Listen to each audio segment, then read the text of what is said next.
আসক্তি। শুনতে থাকুন আজকের গল্প আসক্তি।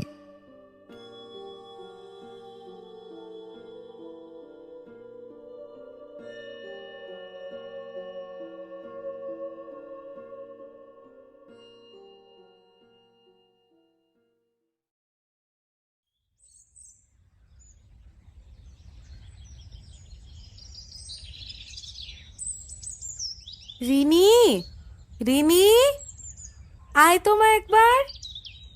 যাই মা।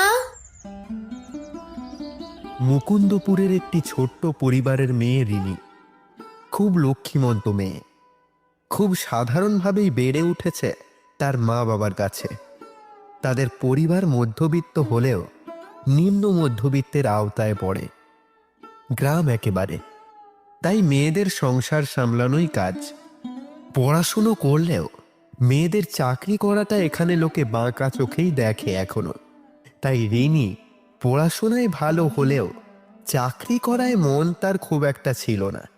তার ইচ্ছে সে একটি খুব বড় লোক না হলেও আর্থিক অবস্থা ভালো এমন কোনো ঘরের বউ হবে। এতদিন এত কষ্টের মধ্যে কাটিয়ে তার যেন জীবনটা কেমন একঘেয়ে হয়ে উঠেছে। তার আর ভালো লাগে না কিছু করতে।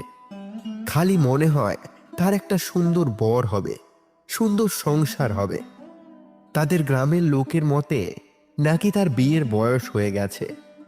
অনেকে তো তার বাবা মাকে বলে এখন যদি বিয়ে না দেওয়া হয় তাহলে পরে সমস্যা হবে।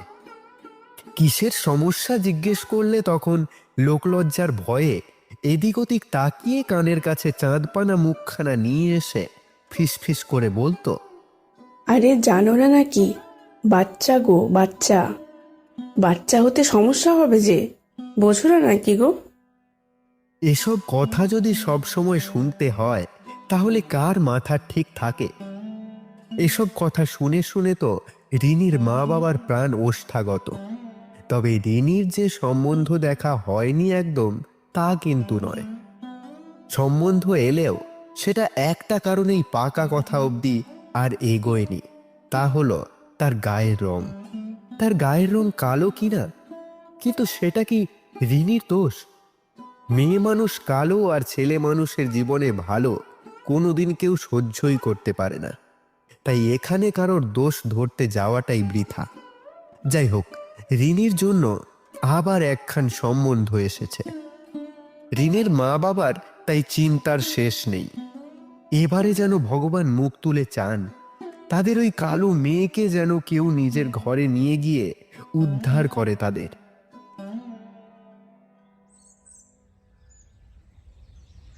কি হয়েছে মা?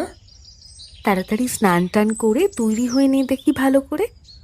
আজ তোকে দেখতে আসবে তো, সেই কোন সুদূর গ্রাম থেকে আসছে জানিস। ঠাকুর এবার দয়া করুক, আজ যেন তোর সম্বন্ধটা পাকা হয়ে যায়। যা যা, তাড়াতাড়ি এবার তৈরি হয়ে নে। রিনি কিছুটা লজ্জা পেল বটে, কিন্তু তার আগের সম্বন্ধগুলোর স্মৃতি তার লজ্জাটা ম্লান করে দিল। সে ভাবল, এত লজ্জা পেয়েই বা কি হবে? সেই একই ঘটনা তো ঘটবে। তার জন্য আবার এত সাজগোজ, ধুর ধুর। যাই হোক, পাত্রপক্ষ আসছে যখন তাদের সামনে তো আর এরকম ঘরোয়া সাজে সামনে যেতে পারবে না। তাই ইচ্ছে না থাকলেও একটু সাজগোজ করে নিল সে। সময় মতো দেখতে এলো পাত্রপক্ষ। কই, মেয়ে কই? মেয়েকে ডাকুন। হ্যাঁ হ্যাঁ, সে রান্নাঘরে চা বানাচ্ছে, এক্ষুনি চলে আসবে। হাসি হাসি মুখ করে বলল রিনির বাবা। তারপর তার স্ত্রীকে চোখের ইশারায় রিনি তাকে সামনে আনার জন্য বলল। রিনি তার রান্নাঘর থেকে চায়ের ট্রেটা হাতে নিয়ে সামনে এসে বসল। নানা রকম কথোপকথন চলার পর শেষে পাত্রপক্ষের দিক থেকে জবাব এলো মেয়েকে পছন্দ হয়েছে। সে কি আনন্দ রিনির বাবা মায়ের! এতদিন পর তার মেয়ের এবার কপাল খুলেছে। কিন্তু চিন্তা হচ্ছিল যে যদি পাত্রপক্ষ এমন কিছু চেয়ে বসে যা তাদের সাধ্যের বাইরে, তাহলে তো এত আনন্দ হলেও তাদের আনন্দে যে ছাই পড়ে যাবে। এই চিন্তাই করছিল তারা। আর তখনই উল্টো দিক থেকে উত্তর এলো। আপনাদের চিন্তা করার কোনো দরকার নেই, মেয়েকে আমরা এক কাপড়েই এ বাড়ি থেকে নিয়ে যাব। এই কথা শুনে রিনির মনেও বেশ আনন্দ হলো। মনে মনে তো সে এটাই চেয়েছিল যে তার বিয়ে হলেও তার বাবা মাকে যেন নিঃস্ব হতে না হয়। তাই হলো। এতক্ষণ সে মুখ নিচু করেই বসেছিল। এখন যখন সবকিছু ঠিক হয়েই গেছে, তাহলে এবার যার সাথে তার ভবিষ্যৎটা কাটবে তাকেও একবার দর্শন করা যাক, এই ভেবে মুখটা তুলে চাইল সে। আলোচনার মধ্যেই সে তার হবু স্বামীর নাম শুনে নিয়েছিল। রতন নাম তার। সে দেখল একজন বেশ বলিষ্ঠ চেহারার পুরুষ বসে আছে, দুগাল ভর্তি চাপ দাড়ি, বেশ শক্তপোক্ত মেদবিহীন চেহারা। কিন্তু তার চাহনিটা যেন রিনির খুব একটা পছন্দ হলো না। সে দেখল এক দৃষ্টিতে সেই ব্যক্তি তার উন্নত স্তনের দিকে তাকিয়ে আছে। বাকিরা নিজেদের মতো কথায় ব্যস্ত থাকলেও তার যেন খেয়াল রিনির স্তনের উপরেই নিবদ্ধ। সে সদ্য যৌবনে পা রাখলেও তার স্তনের আয়তন তার বয়সী অন্যান্য যুবতীদের থেকে একটু বেশি। সেটাই যেন বারবার দৃষ্টি আকর্ষণ করছে রতনের। ও ছেলেদের একটু আধটু ওরকম দৃষ্টি থাকেই, তার উপর সে তার স্বামী হতে চলেছে যখন, সে দেখতেই পারে। এই ভেবে রিনি সান্ত্বনা দিল নিজের মনকে। গ্রামের মেয়ে, তাই চিন্তাগুলো গ্রামের মতোই।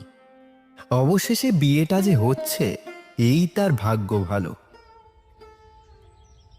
যাক, ভগবান এতদিনে মুখ তুলে চেয়েছেন।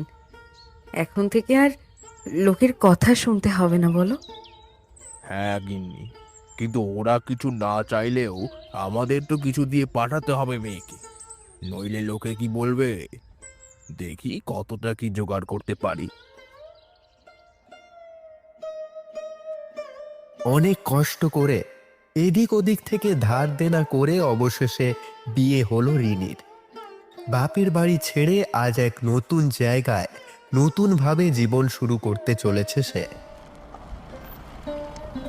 শ্বশুরবাড়ির সামনে এসে তাদের গাড়িটা এসে দাঁড়াতেই রিনি একবার গাড়ির জানালা দিয়ে উকি মেরে দেখে বেশ ভালো একটা পাকা বাড়ি, চারিদিক বেশ সুন্দর করে সাজানো। এরকমই যেন সে মনে মনে চেয়েছিল।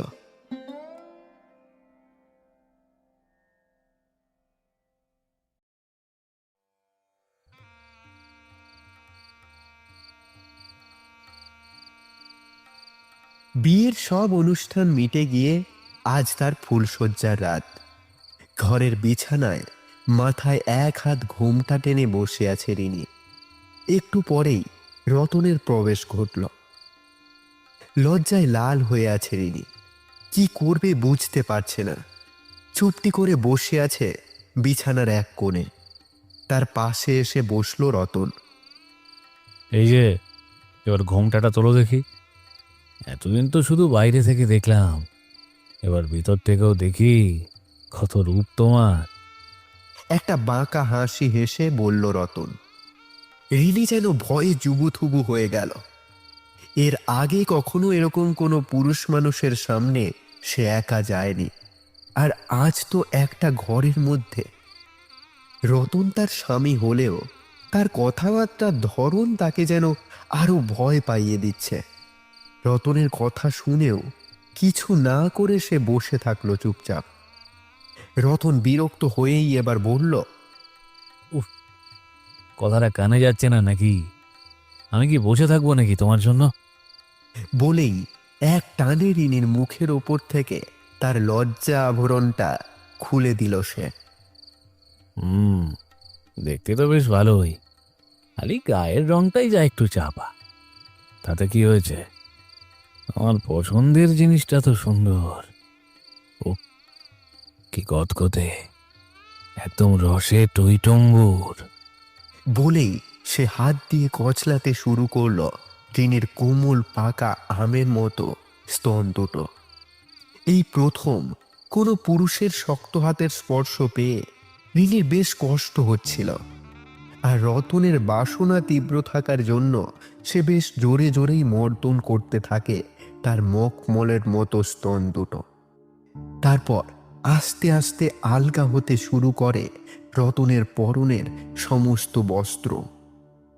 তারপর রিনির যেটুকু লজ্জা ঢাকা বাকি ছিল সেটুকুও মাটিতে লুটিয়ে পড়ল রতনের শক্ত হাতের অভিজ্ঞ কারসাজিতে। এমন পাশবিক স্পর্শ কখনোই আশা করেনি রিনি। রতনকে বাধা দিতেও পারছে না সে। রতন সম্পূর্ণ বিবস্ত্র হয়ে ঝাঁপিয়ে পড়ল রিনির ওপর। রিনির চোখ ফেটে জল বেরিয়ে এলো। দমটা বন্ধ হয়ে আসছে রিনির, কিন্তু কিছুই করতে পারছে না সে। রতনের পাশবিক বন্ধনে আবদ্ধ সে এখন। কিছুক্ষণ এভাবে চলার পর ঊর্ধ্বক্রিয়া শেষ করে রতন ধীরে ধীরে নিম্ন দিকে ধাবিত হতে লাগলো। লাল দরদরে হয়ে উঠল কালো মোলায়েম শরীরটা। যন্ত্রণায় চিৎকার করে উঠল রিনি। সেই চিৎকার যাতে বাইরে পৌঁছতে না পারে তাই রতন তার শক্ত হাতের অঙ্গুলি গুঁজে দিল তার মুখে। রিনির চিৎকার গোঙানিতে পরিণত হলো। এরপর উত্তেজিত রতন উত্তেজনার চরম পর্যায়ে পৌঁছে গেল। নরম পর্দা ফেটে গলগলিয়ে রক্ত গড়িয়ে পড়ল বিছানায়। যন্ত্রণায় প্রাণটা যেন এখনই বেরিয়ে যাবে এমনই মনে হচ্ছিল রিনির। বুক ফেটে একটা তীব্র চিৎকার বেরিয়ে আসতে গিয়েও পারল না। তার আগেই রতন তার শক্ত হাত দিয়ে চেপে ধরল রিনির মুখটা। তারপর ইচ্ছে মতো গুহাপথের মধ্যে মর্দন করতে লাগলো সে। যন্ত্রণায় বিছানার চাদর খামচে ধরল রিনি। ভালোবাসাহীন এই পৈশাচিকতা তাকে তৃপ্তির থেকে বেশি যন্ত্রণা দিচ্ছে। মৃত্যুকালেও বুঝি এত যন্ত্রণা পায় না মানুষ। বেশ কিছুক্ষণ এই আদিম খেলা চলার পর শেষ মুহূর্তে সম্পূর্ণ তরলটা রিনির গুহার ভেতরে নির্বাপিত করে ক্লান্ত হয়ে হাঁপাতে হাঁপাতে বিছানার এক পাশে শরীরটা এলিয়ে দিল রতন। তার পাশেই যন্ত্রণায় কাতরাতে থাকল রিনি, কিন্তু সেদিকে তাহার কোনো খেয়াল নেই। সে তখন ঘুমিয়ে কাঁদা।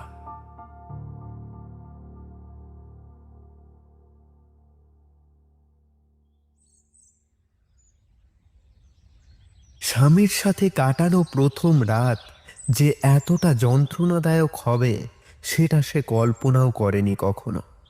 তার ভোরবেলাতেই ওঠা অভ্যাস, কিন্তু কিছুতেই সে সেদিন ভোরবেলায় উঠতে পারছে না। শরীরে তার প্রচণ্ড ব্যথা, যেন কেউ তাকে বেত দিয়ে সারা শরীরে মেরেছে। ঠিক মতো হাঁটতেও পারছে না সে। হবে নাই বা কেন, এরকম পশুর মতো আচরণ মনে হয় কোনো পতিতাদের সাথেও কেউ করে না। তার সদ্য ফুটে ওঠা ফুলের পাপড়ির মতো শরীর যেন এক রাতেই পিষে গেছে। এই নিন চা। কেমন কাটলো কালকের রাত? রিনি মুখ নিচু করে খালি শুনল, কোনো উত্তর দিল না। উফ, কতদিন পর সেই সুখ পেলাম। এভাবেই কিন্তু রোজ আমাকে সুখ দেবে তুমি। বউ হয়েছ যখন, এটা তো তোমার কর্তব্য। আমি বুঝতে পারছি তোমার কাল কষ্ট হয়েছে খুব, কিন্তু প্রথমবার তো, ও ঠিক অভ্যাস হয়ে যাবে দেখবে। এক সময় দেখবে কত মজা পাচ্ছ। কিন্তু রিনির বুকটা ধড়ফড় করছে এটা ভেবে যে রোজ রাতে তাকে এমনভাবেই অত্যাচারিত হতে হবে। কি করে সইবে সে? পা যেন কাঁপছে তার। আবার সেই রাত, সেই সময় ফিরে এলো তার জীবনে। সে বিছানার এক কোণে চুপ করে বসেছিল ভয়ে। রতনের আসার শব্দ পেয়েই সে তাড়াতাড়ি করে শুয়ে পড়ে, আর এমন ভাব করে যেন গভীর ঘুমে আচ্ছন্ন হয়ে আছে সে। কিন্তু তাতে কোনো লাভের লাভ হলো না। রতন তখন নিজের কামের তাপে তপ্ত। নিজের খামুক দণ্ডটা কচলাতে কচলাতে ঘরের দরজা বন্ধ করে দিয়ে ঝাঁপিয়ে পড়ল সে রিনির ওপর। রিনির পুরো শরীর ঠান্ডা হয়ে গেছে ভয়ের চোটে, কিন্তু সেদিকে কে তাকায়? রতন এখন তার বাসনা পূরণে মত্ত। এইভাবেই প্রতিটা রাত কাটতে থাকলো রিনির। বিয়ের 6 মাস অতিবাহিত হয়েছে। সে কি স্বপ্ন নিয়ে এসেছিল আর কি ঘটছে তার সাথে। তবে রতন যেমনই হোক, তার মা বাবা কিন্তু খুব ভালো, তাকে মেয়ের মতোই দেখে। কিন্তু তারাও তাদের ছেলের কাছে যেন অসহায়। তারা সব কিছু জেনেও কিছুই করতে পারে না। তাই ছেলেকে কিছু বলতে না পারলেও তারা তাদের বৌমাকে খুব যত্ন করে। রিনির স্বপ্নের অন্ধকার ঘরে আলোর মধ্যে ভগবান এটুকুই সান্ত্বনা দিয়েছেন তার বিবাহিত জীবনে। নইলে হয়তো তাকে গলায় কলসি বেঁধে জলে ডুবতে হতো, কারণ সে বাপের ঘরে কোনো মতেই ফিরে যেতে পারত না। সেখানে গেলে না সে টিকতে পারত, আর না তার বাবা মা। পাড়া প্রতিবেশীর কথার তীরে প্রতিদিন বিদ্ধ হতে হতো তাদের।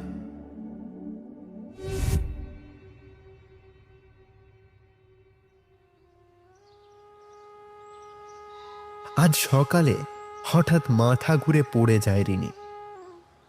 কি হলো? কি হলো? কই গো, শুনছো? তাড়াতাড়ি এসো, বৌমা মাথা ঘুরে পড়ে গেছে। সে কি? জল দাও, জল দাও, চোখে মুখে জল দাও শিগগির। চোখে মুখে জলের ঝাপটা দিতেই জ্ঞান ফিরল রিনির। ওঠো, ওঠো মা, আস্তে আস্তে ওঠো। কি হয়েছিল মা? অমন ভাবে পড়ে গেলে যে? শরীর খারাপ নাকি? না না মা, সেরকম কিছু না। আসলে আজকে সকাল থেকে যেন কেমন মাথাটা ঝিমঝিম করছে, ঘোরা ঘোরা ভাব, সাথে যেন গাটাও গোলাচ্ছে। ও মা, তাই নাকি? ও গো, শুনছো? আমরা মনে হয় এবার দাদু ঠাকুমার ডাক শুনতে পাবো গো। কি আনন্দ হচ্ছে যে আমার। কিন্তু আগে একবার ডাক্তারের কাছে গিয়ে দেখি আসা ভালো। হ্যাঁ, তুমি ঠিকই বলেছ গিন্নি। সন্ধেবেলায় রতন এলে ওকে বলবে বৌমাকে যেন একবার ডাক্তারের কাছে দেখিয়ে নিয়ে আসে। সেখান থেকে একবার জানতে পেরে গেলে তাহলে নিশ্চিন্ত হওয়া যাবে। সন্ধেবেলায় রতন কাজ থেকে ফিরলে রতনের মা সব বলে রতনকে, কিন্তু রতন যেন এই খবরে খুশি হলো না একদম। কারণ সে এতটাই কামে আসক্ত ছিল যে একটা দিনও তার কামনার পূর্তি না ঘটলে সে থাকতে পারত না। তাই সে জানত রিনির গর্ভে যদি তার সন্তান আসে, তাহলে সে তার রসনার পূর্তি ততদিন ঘটাতে পারবে না যতদিন না সেই সন্তান ভূমিষ্ঠ হচ্ছে। বিয়ের আগে সে বাইরে বাইরে তার কামনার পূরণ করে বেড়াতো, আর তার জন্যই রতনের বাবা মাকে কম কথা শুনতে হয়নি। তাই তো তারা রতনের বিয়ে ঠিক করেছিল রিনির সাথে, কারণ রিনিদের গ্রাম ছিল তাদের গ্রামের থেকে বেশ অনেকটাই দূরে। তাই রতনের সম্বন্ধে কেউ কোনো কথাও বলতে পারবে না যে সে কেমন। তার উপর রিনির গায়ের রং ছিল চাপা, যার কারণে তার বিয়েও হচ্ছিল না। এই সুযোগে তাদের ছেলের এরকম কর্মকাণ্ড থেকেও তারা বেঁচে যাবে, আর একটা মেয়ের বিয়েও হয়ে যাবে। তারা ভেবেছিল বিয়ের পর হয়তো রতন সংসারে বাঁধা পড়ে শুধরেও যাবে, কিন্তু একটা মেয়ের জীবন যে এরকম দুর্বিষহ হয়ে উঠবে সেটা তারা কল্পনাও করেনি। অনিচ্ছা থাকার সত্ত্বেও রতন ডাক্তারের কাছে নিয়ে যায় রিনিকে। সেখানে ডাক্তার রিনির চেক আপ করে সম্মতি জানায় যে সে সত্যিই সন্তান সম্ভবা। এটা শুনে যেন রতনের মাথা খারাপ হওয়ার জোগাড়। সে এতটাই নির্লজ্জ যে সে ডাক্তারকে জিজ্ঞাসাও করে ফেলে, তাহলে আমি কি ওকে ছুঁতে পারবো না রাতে? এখন আমার বাসনা পূরণ হবে কি করে? আপনি কি পাগল? আপনি বাবা হতে চলেছেন, তাতে আপনার মনে আনন্দ হচ্ছে না? আপনার বাসনা পূরণ হবে না এই নিয়ে চিন্তা আপনার? আপনি জানেন না এই সময়ে কোনো রকম প্রেশার তৈরি করা যায় না? ওনাকে এখন সম্পূর্ণ রেস্টে আর ফ্রি মাইন্ডে থাকতে হবে। সেটাই মা ও বাচ্চা দুজনের জন্যই ভালো। প্রচণ্ড পরিমাণে বিরক্ত হলো রতন। মনে মনে সে বলতে লাগলো, এই মাঘিরার সময় হলো না পেটে বাচ্চা নেওয়ার। এখন আমার এই জ্বালাকে মেটাবে। আর সেই 12 ঘাটের জল খাওয়ানো এগুলোর কাছে যেতে হবে। বিরক্তিকর সালা।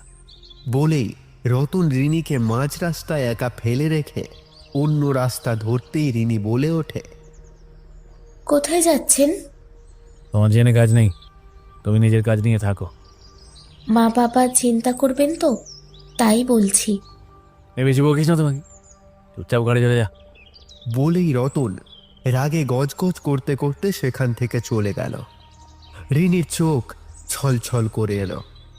মাঝ রাস্তা থেকে সে একা একাই বাড়িতে ফিরে এলো। বাড়িতে তাকে একা ঢুকতে দেখে রতনের মা জিজ্ঞাসা করে ওঠে, এ কি বৌমা, রতন কোথায়? তুমি একা যে? জানি না মা, সে কোথাও একটা গেল। আমি বলেছিলাম আপনারা চিন্তা করবেন, কিন্তু শোনেননি।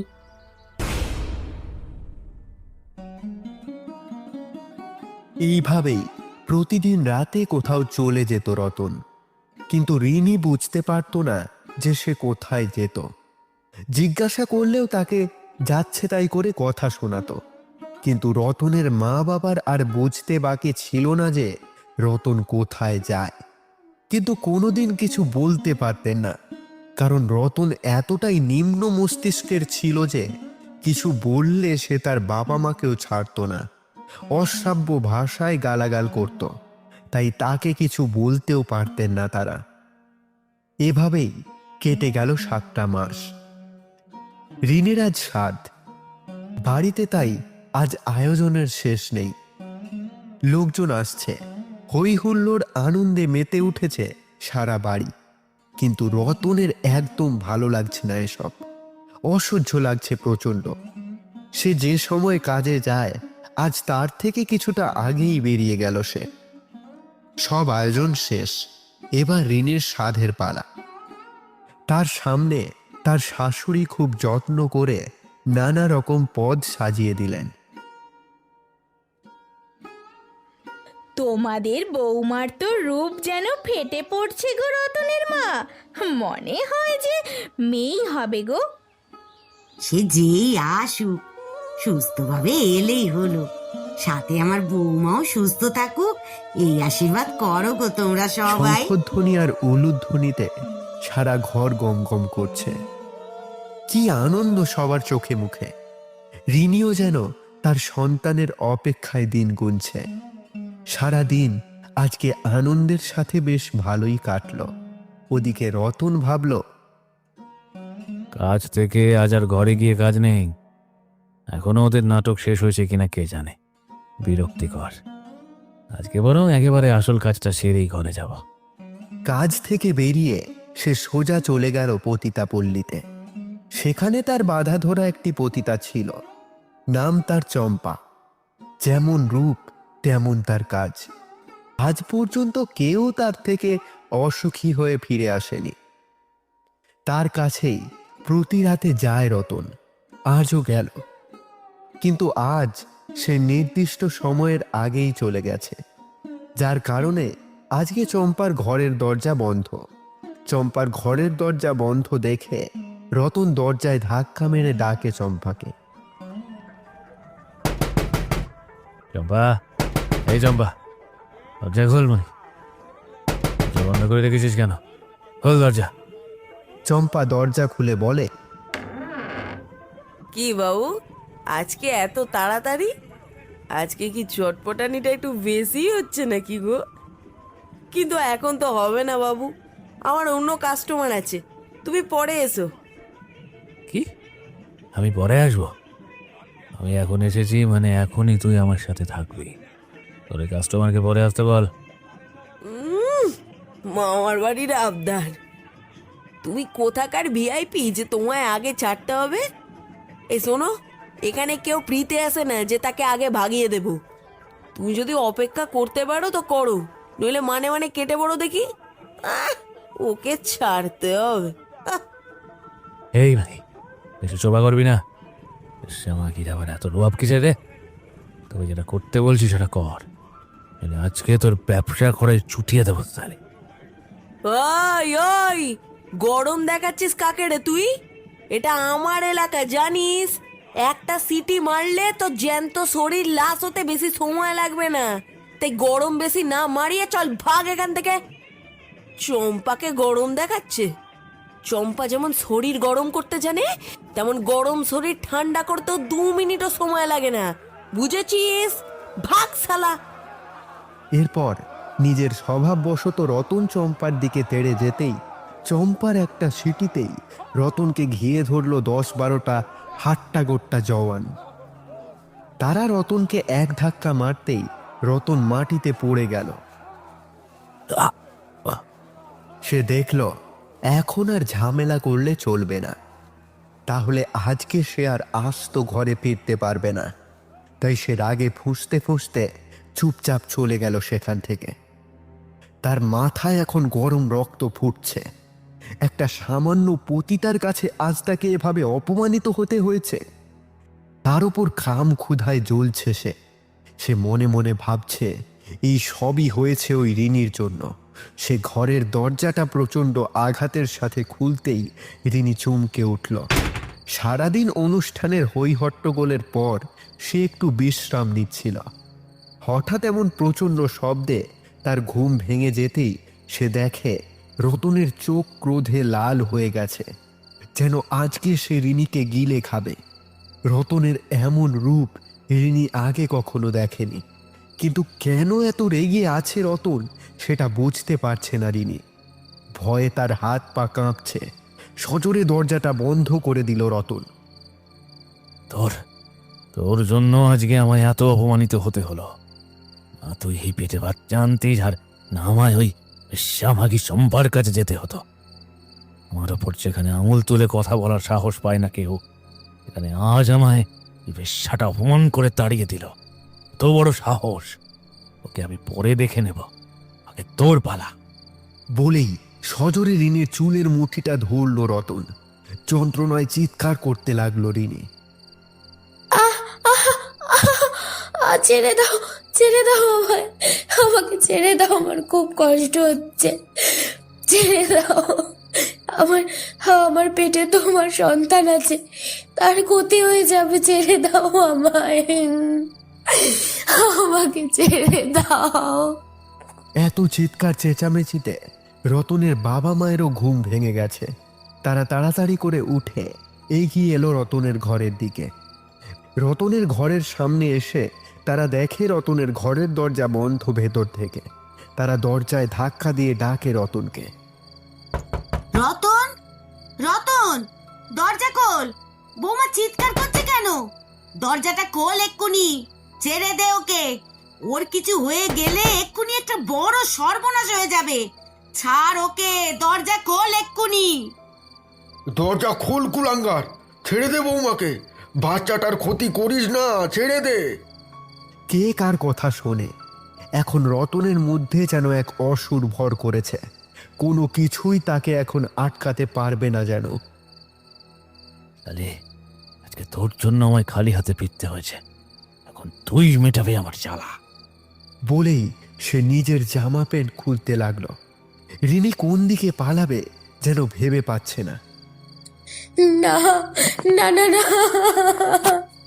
আমায় ছেড়ে দাও, আমি কিচ্ছু করিনি, আমায় ছেড়ে দাও। আমার পেটে তোমার বাচ্চা আছে, তার কথা ভেবে আমায় ছেড়ে দাও। এমন করো না,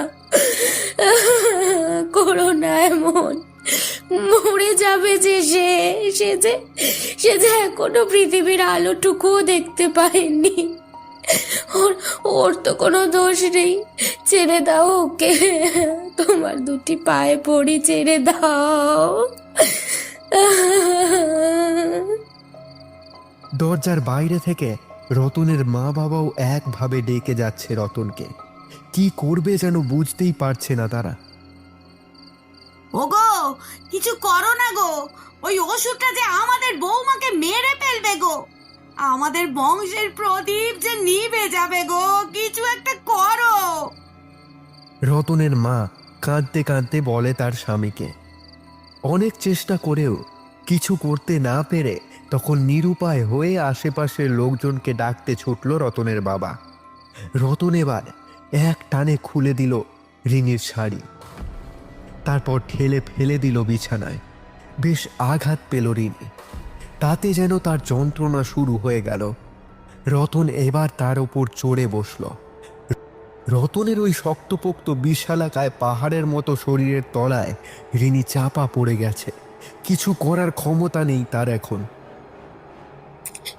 না না না না না, এরকম করো না, তুমি করো না এরকম, ছেড়ে দাও আমায়, করো না কিছু। তোমার তোমার বাসনার আগুনে আমাদের সন্তানের ক্ষতি করো না, তুমি ছেড়ে দাও আমায় দয়া করে, তোমার দুটি পায়ে পড়ছি। না না।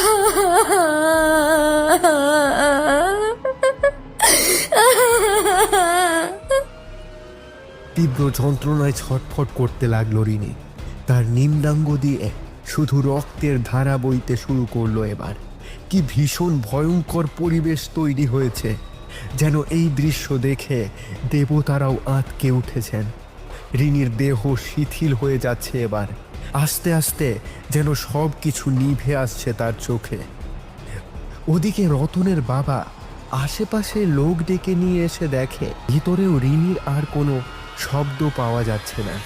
সবাই মিলে দরজা ভেঙে ঢুকে দেখে সারা ঘর রক্তে ভেসে যাচ্ছে। বিছানার ওপর রিনি নিথর হয়ে শুয়ে আছে, আর তার শরীরের ওপর তখনও নির্মম অত্যাচার চালাচ্ছে রতন। কি বীভৎস দৃশ্য!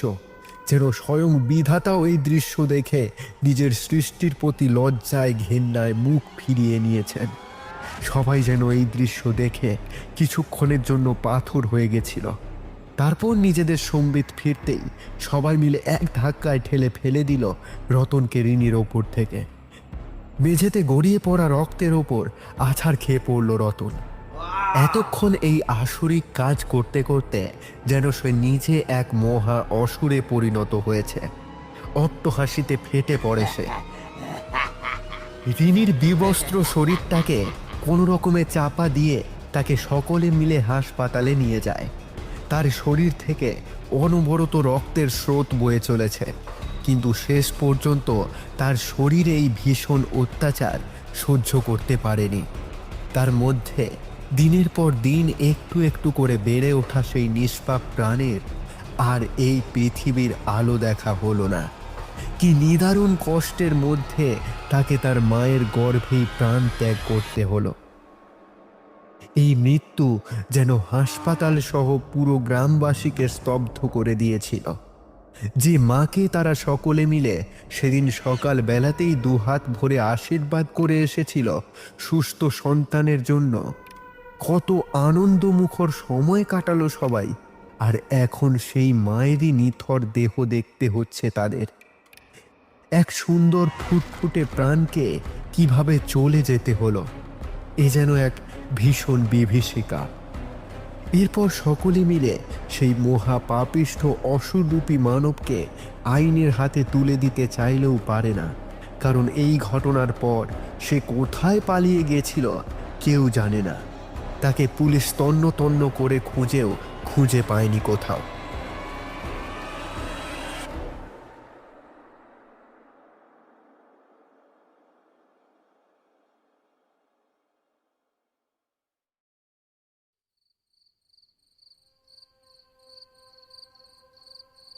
এভাবেই বেশ কয়েক মাস কেটে যায়। রতনের বাবা মাও যেন শোকে পাথর হয়ে গেছেন, শুধু শরীরে প্রাণটুকু টিকে আছে তাদের। হঠাৎ একদিন রাতে বাড়িতে রতনের আগমন ঘটল। রতনের বাবা মা তাকে দেখে ভয়ে ও ক্ষোভে চিৎকার করতে লাগলেন। কে কোথায় আছো, তাড়াতাড়ি এসো, এই অসুরটা আবার সর্বনাশ করতে এসেছে। কে কোথায় আছো গো, কে কোথায় আছো? রতন মুখটা চেপে ধরে তার মায়ের। রতনের মা ভয়ে কাঠ হয়ে যায়। রতনের বাবা বলে ওঠে, ছাড় ছাড় বলছি, কেন এসেছিস আবার এখানে? তোকে আজ আইনের হাতে তুলে দিয়ে আমাদের বৌমা ও তার সন্তানের আত্মাকে শান্তি দেব। এক্ষুনি সবাইকে ডেকে আনছি, দাঁড়া। যেই দরজার দিকে পা বাড়িয়েছে রতনের বাবা, তখনই ঘরে থাকা একটা ফুলদানি ভেঙে সেটা তার মায়ের দিকে তাক করে রতন বলে, আজ যদি আমি ধরা পড়ি তাহলে কাউকে বাঁচতে দেব না। এক পা যদি বাইরে গেছো তাহলে এক্ষুনি এটা সোজা পেটের মধ্যে চলে যাবে। থমকে দাঁড়ালেন রতনের বাবা। কি অসহায় অবস্থা!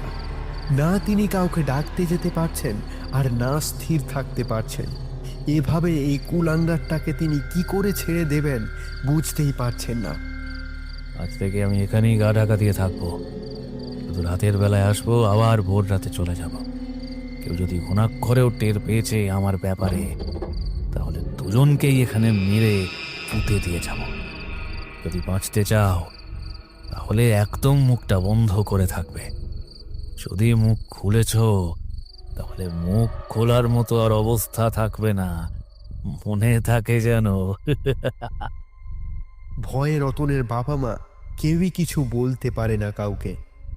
এতদিন তো তারা তবুও শরীরে প্রাণটুকু নিয়ে বেঁচে ছিল, এখন যেন সেটাও শরীররূপী খাঁচা থেকে মুক্ত হতে চাইছে, কিন্তু সেটারও উপায় নেই।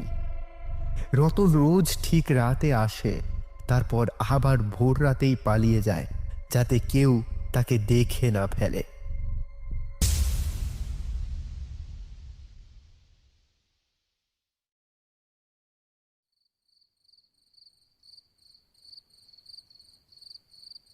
এভাবেই বেশ কিছুদিন যাওয়ার পর একদিন রাতে সে ঘুমোতে ঘুমোতে শুনতে পেল দরজায় যেন কেউ টোকা মারছে।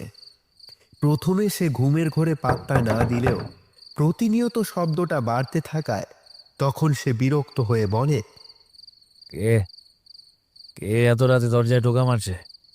কোনো উত্তর না পেয়ে সে কিছুটা ভয় পেয়ে গেল, এই ভেবে যে তাকে ধরিয়ে দেওয়ার জন্য তার মা বাবা আবার এখন পুলিশ ডাকেনি তো। এই ভেবে সে আস্তে আস্তে উঠে দরজার দিকে গেল। দরজায় একটা ছোট্ট ছিদ্র ছিল, সেখান দিয়ে সে দেখার চেষ্টা করলো বাইরেটা। না, কেউ তো নেই, কাউকে তো দেখছি না বাইরে। তাহলে আমি কি ভুল শুনলাম ঘুমের ঘোরে? মনে মনে ভাবতে লাগলো সে, কিন্তু তখনও দরজা খুলে বাইরেটা দেখার সাহস হলো না তার। যদি দরজার আড়ালে কেউ লুকিয়ে থাকে, এই ভেবে কিছুক্ষণ অপেক্ষা করলো সে দরজার পাশেই। যদি আবার কেউ টোকা মারে তখন তাহলে দেখতে পাবে সে তাকে। কিন্তু অনেকটা সময় কেটে যাওয়ার পরেও আর কোনো শব্দ পেল না রতন। তখন আস্তে আস্তে দরজাটা খুলে দেখল কেউ নেই। তখন সে মনে মনে বলল, কেউ তো নেই, শুধু শুধু কাঁচা ঘুমটা আমার নষ্ট হলো। কি শুনতে কি শুনেছি সারা, শুধু শুধুই ভয় পাচ্ছিলাম। এত রাতে কে আসবে? বুড়ো বুড়িরগুলো এমন হাল করেছি যে মনে হয় না আর সাহস হবে কাউকে কিছু জানানোর। যাকে যা, এখন এসব ভেবে নিজের ঘুমটা নষ্ট করে কাজ নেই। আবার একটু পরে উঠেই তো গা ঢাকা দিতে হবে, আর একটু ঘুমিয়ে নি। এই বলে সে আবার শুয়ে পড়ল। এরপর সেদিন আর কিছু হয়নি, কিন্তু যত দিন যাচ্ছিল তত যেন কিছু না কিছু ঘটেই চলছিল তার সাথে। কখনো মনে হতো তার বিছানাটা যেন নড়ছে, যেন ভূমিকম্প হচ্ছে। আবার কখনো যেন দেওয়ালে কেউ আঁচড় কাটছে। এইভাবেই রোজ রাতে কোনো না কোনো কারণে রতনের ঘুম ভেঙে যায়।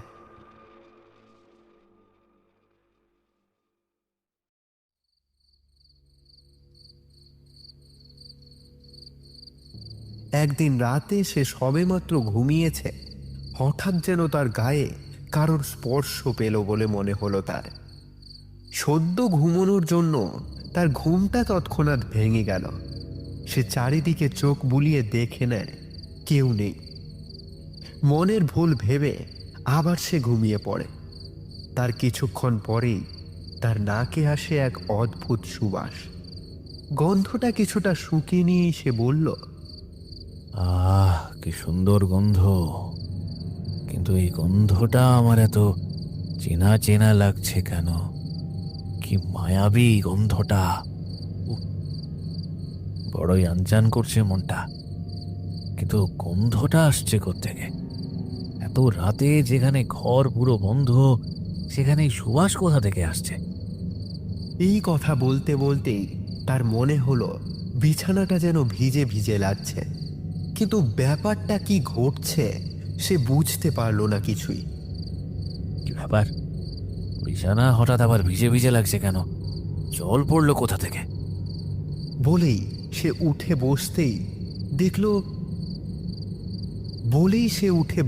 দেখল যে পুরো বিছানাটা লাল গাঢ় রক্তে ভিজে গেছে। সেই সুন্দর সুবাসটা বদলে গিয়ে যেন এখন একটা তীব্র পচা দুর্গন্ধে পরিণত হয়েছে। কি তীব্র বিকট সেই গন্ধ! গা গুলিয়ে উঠছে রতনের।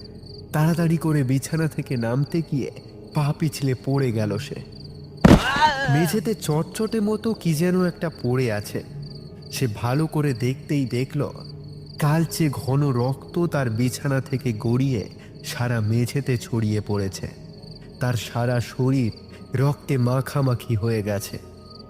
হঠাৎ খাটের তলায় চোখ যেতেই সে দেখল খাটের তলায় ঘন কালো অন্ধকারের মধ্যে যেন একটা সাদা ধপধপে কুটিল হাসি ফুটে উঠেছে। মনে মনে ভয় পেয়েও সে গলায় সাহস নিয়েই বলে উঠল, কে কে ওখানে?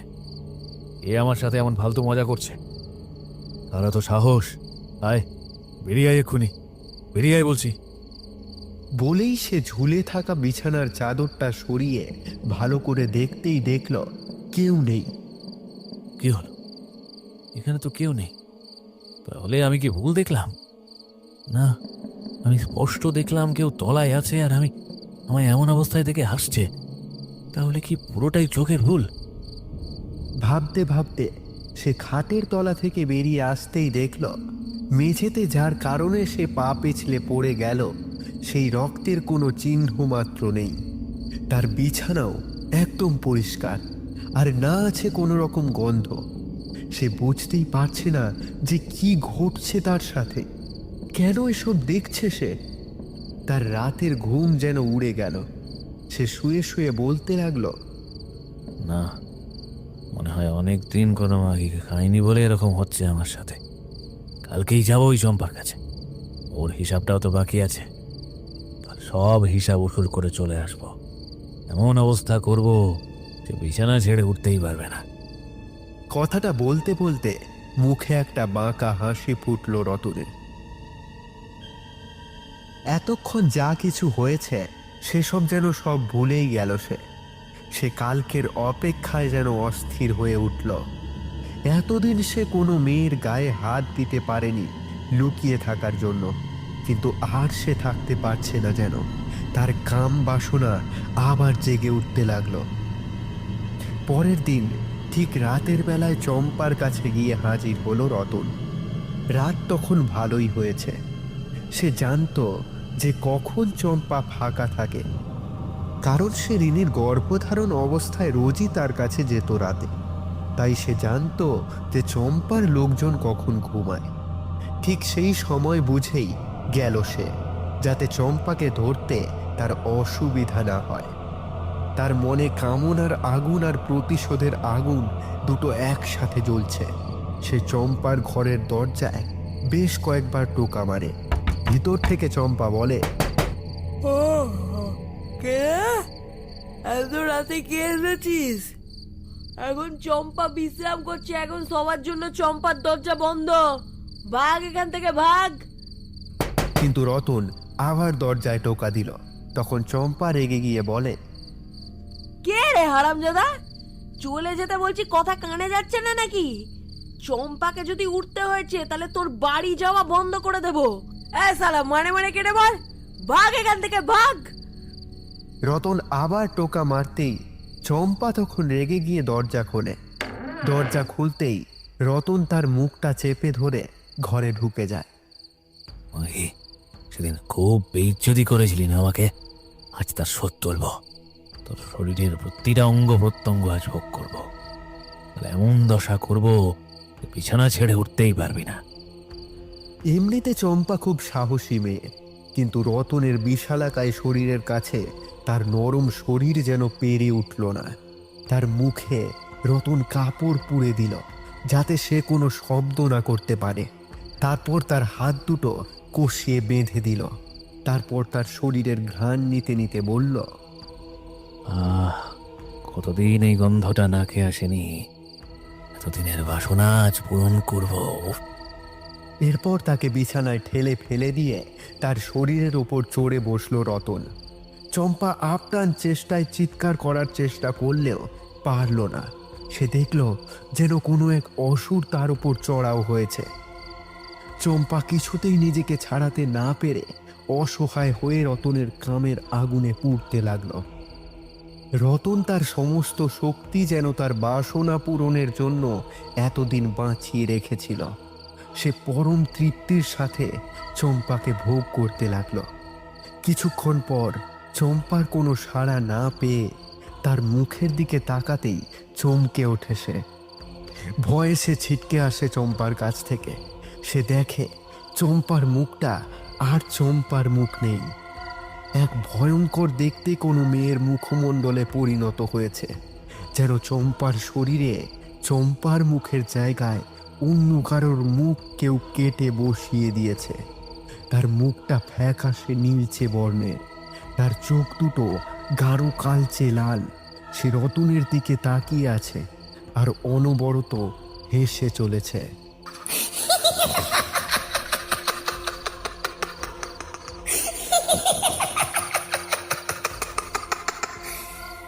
রতন প্রচন্ড ভয় পেয়ে গিয়ে বলে ওঠে, কে কে তুমি? তুমি তো চম্পা নও। তাহলে কে তুমি? কে কে চাও? চিনতে পারছো না আমায়? যাকে রোজ রাতে তোমার ভোগের বস্তু বানাবে বলে বিয়ে করেছিলে? চিনতে পারছো না তাকে? বলেই খিলখিলিয়ে হেসে ওঠে সেই ভয়ঙ্করী।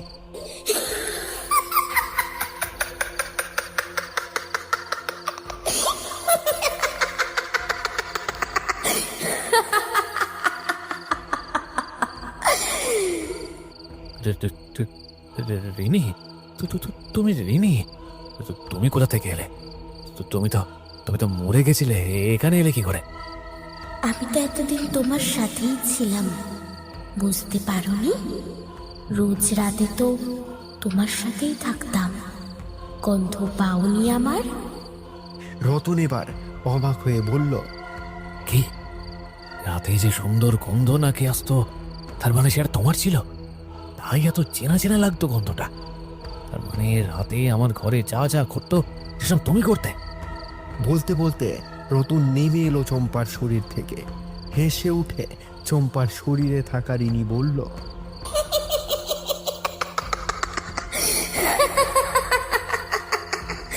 হ্যাঁ, ঠিকই ধরেছ, আমিই ছিলাম। আমি কি তোমাকে ছেড়ে থাকতে পারি বলো তো?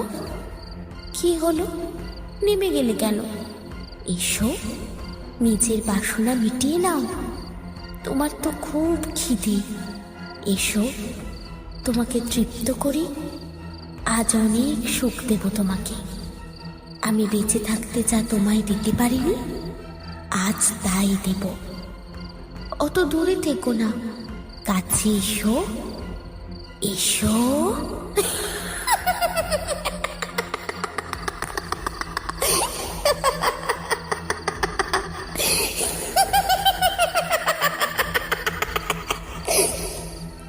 রতন ধীরে ধীরে এগিয়ে এলো রিনিরূপী চম্পার শরীরটার দিকে।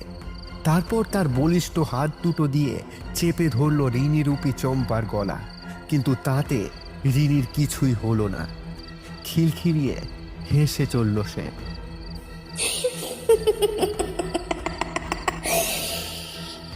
কি হলো?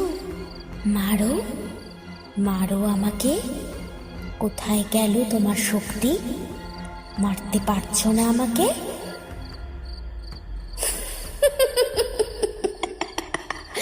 আমাকে মারবি তুই? আমাকে মারবি? বলেই হাসতে হাসতে হঠাৎ হিংস্র হয়ে রতনের গলাটা চেপে ধরল রিনি। তারপর শূন্যে তুলে ধরল তাকে। রতন আপ্রাণ চেষ্টা করতে লাগলো নিজেকে তার হাত থেকে বাঁচানোর, কিন্তু পারল না। ছেড়ে দাও আমাকে। হঠাৎ সজোরে রতনকে ছুঁড়ে ফেলে দিল রিনি। যন্ত্রণায় চিৎকার করে উঠল সে। তারপর রিনির দিকে তাকিয়ে দেখল আগের থেকে যেন আরো ভয়ঙ্কর হয়ে উঠেছে তার মুখটা। চোখ দুটো আগুনের ভাঁটার মতো জ্বলছে, ঠোঁটের কষ বেয়ে গড়িয়ে পড়ছে টাটকা রক্ত। সে ধীরে ধীরে এগিয়ে আসতে লাগলো রতনের দিকে। তাকে এগিয়ে আসতে দেখে প্রাণ বাঁচাতে বিবস্ত্র অবস্থাতেই রতন চম্পার ঘর থেকে বেরিয়ে নিজের বাড়ির দিকে দৌড়ে লাগালো। আর কোনো দিকে তার কোনো খেয়াল নেই, কিছুতেই মরতে পারবে না সে, তাকে বাঁচতে হবে, যে করেই হোক তাকে বাঁচতে হবেই। প্রাণপণে ছুটে বাড়িতে এসে নিজের ঘরে ঢুকে দরজাটা বন্ধ করে দেয় সে। তারপর ভয়ে ভয়ে চারিদিকটা একবার ভালো করে দেখে নিয়ে বিছানায় এসে বসলো সে। চোখ বুজে মাথা নিচু করে দম ফেলে ভাবল, যাক, জোর বাঁচা বেঁচে গেছি। আর ওই রিনি এখানে কোথাও নেই। কি গো, তুমি আমাকে একা ফেলে চলে এলে যে? তোমার দেখছি দায়িত্ব জ্ঞান বলে কিছুই নেই। নিজের বউকে এভাবে একা ফেলে চলে আসতে হয় বুঝি? চমকে উঠল রতন। সামনে তাকিয়ে দেখল দরজার সামনে দাঁড়িয়ে রয়েছে রিনি। তার আলুলায়িত কেশ চারিদিকে ছড়িয়ে পড়েছে, সম্পূর্ণ বিবস্ত্র এখন সে। তার নিম্নাঙ্গ বেয়ে শোণিত ধারা গড়িয়ে পড়ে মেঝে ভিজিয়ে দিচ্ছে। তার স্তন দুটো আগের থেকে আরো বেশি উন্নত ও পরিণত দেখাচ্ছে। শিশু খাদ্যে ভরে ওঠা স্তনযুগল ভার বহন করে কিছুটা নুয়ে পড়েছে। তার মুখে লেগে রয়েছে একটা বাঁকা হাসি। সে কোলের কাছে ধরে রেখেছে একটা শিশুকে। বিছানা থেকে উঠে দাঁড়িয়ে ভয়ার্ত কণ্ঠে রতন বলল, তুমি এখানে এলে কি করে? দরজা তো বন্ধ আছে, তুমি ঘরে ঢুকলে কি করে? চলে যাও, চলে যাও, এখান থেকে চলে যাও। খলখলে হাসি হেসে রতনের দিকে এগিয়ে আসতে আসতে রিনি বলল,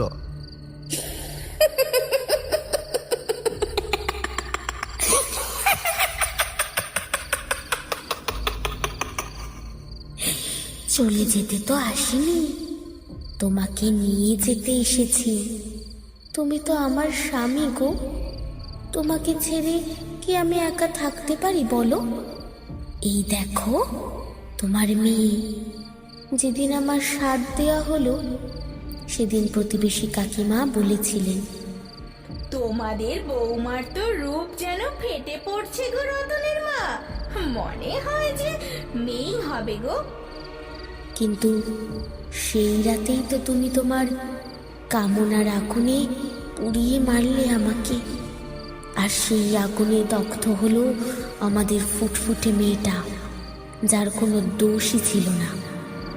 অবশ্য আমারও কোনো দোষ ছিল না এতে, কিন্তু সে যে মরেও মরেনি গো। দেখো কেমন এক দৃষ্টিতে তাকিয়ে আছে তোমার দিকে, দেখো।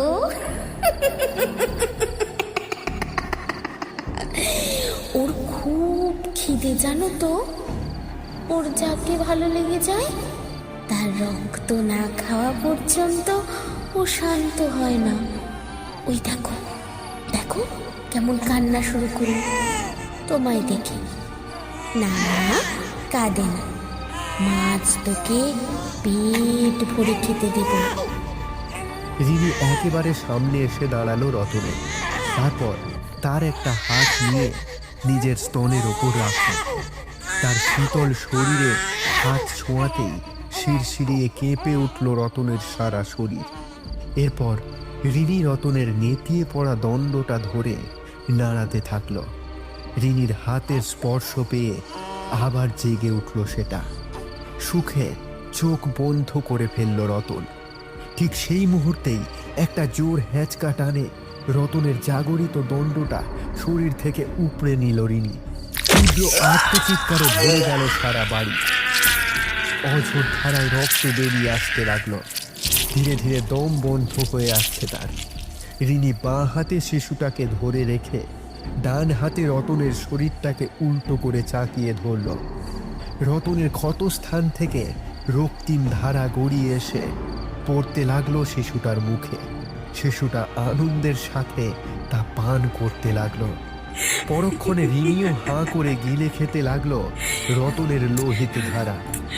সেই ধারা গড়িয়ে পড়ল তার সারা শরীরে। ততক্ষণে নিথর হয়ে গিয়েছে রতনের শরীরটা। রতনের শরীরটা দেওয়ালে ছুঁড়ে ফেলল রিনি। ওদিকে রতনের চিৎকার শুনে রতনের বাবা মা রতনের ঘরের দরজা ঠেলে ঘরে ঢুকে এলো। বন্ধ দরজাটা কিভাবে খুলে গিয়েছে তা কেউ জানে না। ঘরে ঢুকেই এমন বীভৎস দৃশ্য দেখে তারা হতভম্ব হয়ে গেল। রতনের মা আতঙ্কে চিৎকার করে উঠল, না! কে কে তুমি? সামনে দাঁড়িয়ে থাকা সেই বিভীষিকাকে ভালো করে খেয়াল করে সে বলল, রিনিমা, তুই? বৌমা, তুমি মানে তুমি কিভাবে? তাদের দেখে ছলছল করে উঠল রিনির চোখ। তার চোখের সেই আগুন এখন নিভে গিয়েছে। সে বলল, হ্যাঁ মা, হ্যাঁ বাবা, আমি আমার প্রতিশোধ নিতে এসেছিলাম। আমার সন্তানের উপর হওয়া অন্যায়ের প্রতিশোধ, আমার উপরে হওয়া অন্যায়ের প্রতিশোধ, তোমাদের উপরে হওয়া অন্যায়ের প্রতিশোধ আমি নিয়েছি। আমি প্রতিশোধ নিয়েছি। রতনের মা কাঁদতে কাঁদতে বলল, আমাদের ক্ষমা করিস মা, আমরা তোকে রক্ষা করতে পারিনি, আমরা তোর সন্তানকেও রক্ষা করতে পারিনি। আমাদের বংশধর এই পৃথিবীর আলো দেখার আগেই সবটা শেষ হয়ে গেল। তুই আমাদের ক্ষমা করিস মা। এবার কাঁদতে কাঁদতে রিনি বলল,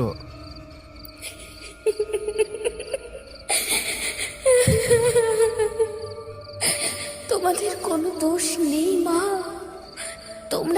তোমরা আমাকে অনেক ভালোবাসা দিয়েছো। আমার দুর্ভাগ্য, আমি তোমাদের সঙ্গে থাকতে পারলাম না। কিন্তু পরজন্ম বলে যদি কিছু থাকে, তাহলে আমি আবার তোমাদের কাছে ফিরে আসতে চাই। তোমরা ভালো থেকো। আমি এখন চলি। ভালো থাকিস মা, ভালো থাকিস। রিনি তার সন্তানকে নিয়ে ধোঁয়া হয়ে বাতাসে মিলিয়ে গেল। অবসান হলো এক অখণ্ড বিভীষিকার।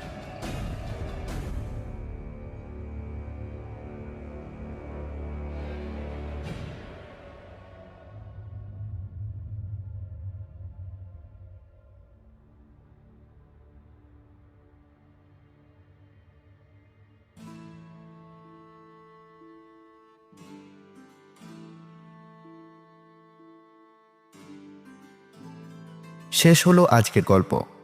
গল্পটা কেমন লাগলো সেটা কমেন্ট করে জানাতে একদম ভুলবেন না, এবং ভালো লাগলে অবশ্যই শেয়ার করবেন।